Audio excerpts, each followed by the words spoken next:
Alright, man, peace. You know what, brothers? There's a reason why eBay.com makes billions of dollars a year.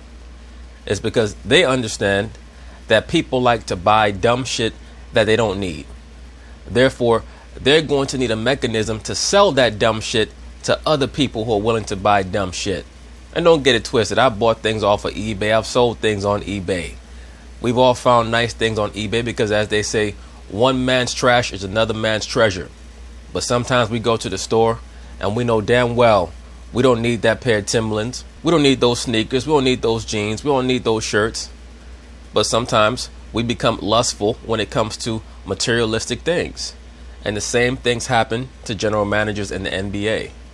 And that's why I did a video prior to this season stating that the Boston Celtics would have chemistry issues because they have too many of the same type of players. They have to pick two of those guys and put them up on eBay. Okay? One of them being Mr. Jaylen Brown, who I believe just does not fit in with the Celtics anymore. They have too many of the same type of player. And it bubbled over in this last game against the Miami Heat, where Jaylen Brown and Marcus Morris almost came to blows on the sideline. Because it's very obvious to me that Jaylen Brown feels like there's just nowhere for him to sit in this game of musical chairs on the Boston Celtics. So I believe that Danny Ainge is going to have to make a move relatively soon. Of course, they're going to talk about it. I'm going to chime in. I want to get to the Celtics incident from last night, and I don't mean how they got bumped in the game. During the second quarter timeout, Marcus Morris and Jaylen Brown got into, let's just call it a bit of a disagreement. Morris kind of pushes Brown. The players had to be separated. They're both chattering after. Now, this comes after Kyrie, on Wednesday, credited a late December team meeting that he said helped clear the air. I don't know. There's only so much air that's going to be cleared when you have too many of the same type of player. They need some garbage men on that team. I think I heard Charles Barkley say that as well. On championship teams, they normally have two outstanding players, one very good player, maybe even if he's an outstanding role player, and the rest of the players just do their job. That's it.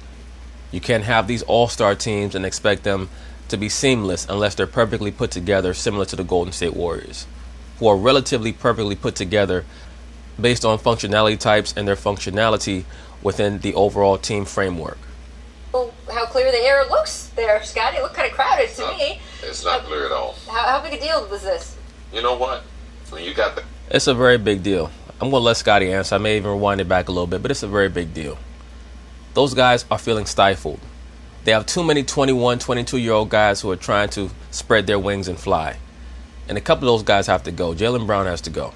You got that much talent on a team, there's going to be problems. And whether or not it's because of minutes or shot selections or whatever, guys are not playing hard. There's a lot of guys on that team that can be an all-star. There's a lot of guys on that team that are playing to be an all-star. Absolutely. In other words, Scotty's saying right now, so many of these players are at the level where they all think, and I've stated this in other videos about the Boston Celtics.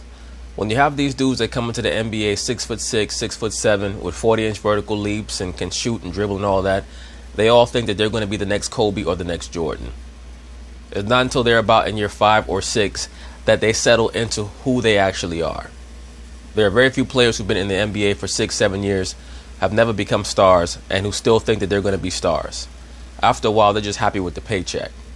Jaylen Brown, Jason Tatum, those guys want to be stars. Gordon Hayward is good because he's had his shine in Utah. He made an all-star team. He got his money. Right now, he just wants to win. So he don't care. That's why he's like, you know what, you could bench me because I'm getting paid anyway. Star. And that can be a problem, especially as we dwindle closer to the all-star game. Let me rewind Scottie Pippen's comments back a little bit so that we can get them in context. I don't know how clear the air looks there, Scotty. It looked kind of crowded to me. It's not clear at all. How big a deal was this? You know what? When you got that much talent on a team, there's going to be problems. And whether or not it's because of minutes or shot selections or whatever, guys are not playing hard. There's a lot of guys on that team that can be an all-star. There's a lot of guys on that team that are playing to be an all-star. And that can be a problem, especially as we dwindle closer to the all-star game. I felt like this was going to be a problem for this team coming on this season because you got two young players in Brown and Rozier who really shown that they have the potential to be an all-star even coming into this season.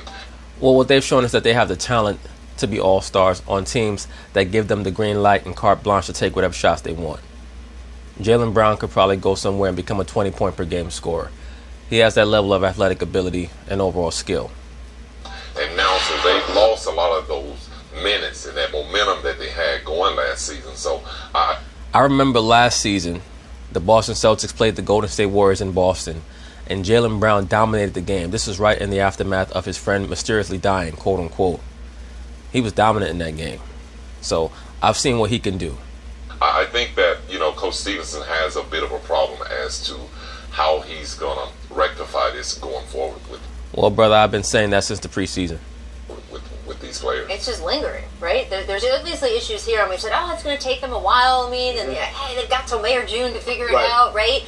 Well, part of it's that it's lingering. Another part of it is that we have more access as viewers than we've ever had in the past. Everybody has a camera now. Everybody is a reporter. Everybody is a videographer. So we're seeing things from various angles that we never would have seen before. That little dust-up happened during the commercial break. Had this been 15 years ago or 20 years ago before the camera phone, we would never have seen that. It is lingering. Scotty makes a good point. We're almost at the All-Star break. Yeah, I mean, look, here's the deal. First of all, situationally, we've got to look at personnel. Right. Marcus Morris is a fiery dude. Yes, He's absolutely. a very fiery dude. But if we, I don't know if we can run that clip back. The reason why he's upset, right, what they're arguing about here is this transition defense. And if you look at Jaylen Brown running back, he's jogging. And there are times where guys think they're... Look at Marcus Morris. He's like an angry drunk. The man pushed Jaylen Brown and almost fell backwards. You son of a bitch. Always fucking around. Oh, shit, somebody catch me. Let me rewind it back. They're trying. And if you look at Jaylen Brown running back, he's... Marcus Morris pushed Jaylen Brown. Jaylen Brown didn't even move. Marcus Morris fell back, almost fell down. He's jogging.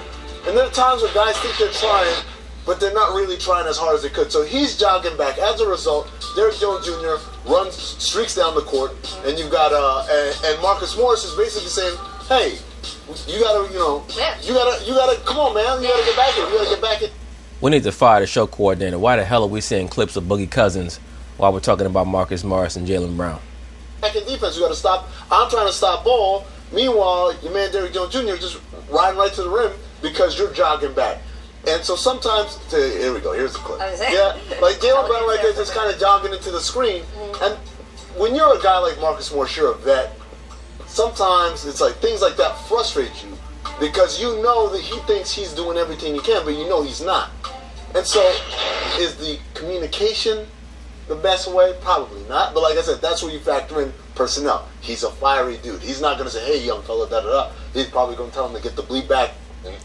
Right, and also we don't know how many times he's had to warn Jaylen Brown about this in the past.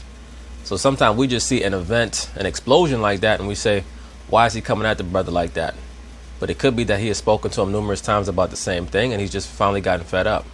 Because I do believe that Jaylen Brown is starting to, he's starting to drift off a bit because he knows that when it comes to the depth chart, he's behind Kyrie, he's behind Jason Tatum, he's behind Gordon Hayward. So he's basically asked to be a glue guy on the basketball floor, guard the opposing team's best wing, and just get a three-point shot when they decide to kick the basketball out to him. And I believe that he believes that he's more than that. And we look at this isolated incident, and we go back and look at what happened to the Golden State Warriors, and the Golden State Warriors have been able to sweep their deal under the carpet or whatever and get back to playing good basketball. This is not that kind of situation. I mean, you're talking about a championship team that can push stuff to the side and go out and win 10, 15 games in a row. Boston Celtics has... See, Golden State handled that situation so well, though, because they ran up on Draymond Green and let him know that would not be tolerated. And that's how you restore order. In any professional environment, management has to show the employees that attempts at chaos promotion will not be tolerated at all. You will be reprimanded. You will be disciplined expeditiously. You have to do that. Nothing makes a workplace environment lose heart and lose morale more than when you know that the management team is slacking and they're not going to hold people accountable for their acts. So when Golden State put the hammer down on Draymond, I think that did a lot in the mind of KD to let him know, okay, if I sign here long term, they're not going to allow this clown to just do whatever the hell he wants to do. yet to get back to the level that they were a year ago. Even though they picked up 2 all-star players, we expected them to really take over the East, and they've yet to do that. They're having in-house problems. Yeah, I'm curious to see how this runs. You know, Jaylen Brown has not settled into this season or his role the way he expected. Jackie McMullen had a great piece with him last month, which is really top. Marcus Morris, on the other hand. Right, but what did he really expect? We all knew that that he was going to be low on the depth chart. They're paying Gordon Hayward too much money. I guarantee you, if Gordon Hayward knew that this situation was going to be as untenable as it was, he probably would have stayed in Utah. Because imagine Gordon Hayward in Utah, he would be exactly what they need right now. They need a little bit of offensive firepower. Right now, he's playing on a team that has too many of the same type of players. That's why Jaylen Brown is unhappy. A couple of those guys have to go. On the other hand, has been a fireball for them, and maybe that has made him feel like he has more authority. Scotty, I know you did it with some of your teams. Marcus Morris feels like he has authority no matter what. No matter what. Let me tell you something. Right now, if the New Orleans Pelicans told me we'll give you Anthony Davis for Jaylen Brown and Jason Tatum and Terry Rozier, I'd make that trade tonight. No doubt about it. Certain people might say, what are you talking about? You'd make that trade? Absolutely, I would. Because I still have Marcus Morris there. I still have Gordon Hayward there. I still have Kyrie Irving there. I still have Marcus Smart there. I let all 3 of those guys go.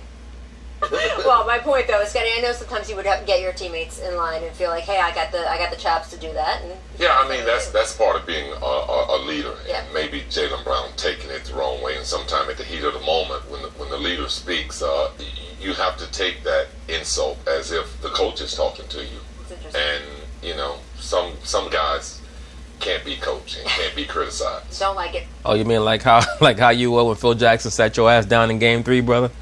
Come on now. Stop it. There's a way that you approach somebody. Now, once again, we don't know exactly what happened between Jaylen Brown and Marcus Morris. There may have been a repeat offense. We don't know exactly what was said, how it was said, or what exactly it pertained to. It would certainly appear, based on the footage that we're privy to, that it was over the fact that Jaylen Brown was not getting back on defense. But who knows? He might have just ran up on him and just gave him a personal insult. Might not have even been about the game. Like it. Certainly don't like it from a peer. Absolutely. Scotty, you mentioned the Warriors. But anyway, that's basically it on that. We'll see what happens with Mr. Jaylen Brown. But once again, if I'm Danny Ainge, I'm on the phone right now trying to arrange a 3-team trade with the New Orleans Pelicans to see if maybe we can get back an Anthony Davis and also maybe a backup wing. Somebody who knows their role and is not going to be trying to upset the apple cart. And in exchange for that, I would definitely be willing to give up Jason Tatum, Jaylen Brown, Terry Rozier, a first-round draft pick. If that means I can get back a very capable wing player who could start or back up for Kyrie or Gordon Hayward or Marcus Morris or what have you, and it's not going to try to, cause any tension on the team, and also, of course, bring back the great Anthony Davis, you have to pull the trigger on that tonight. So peace.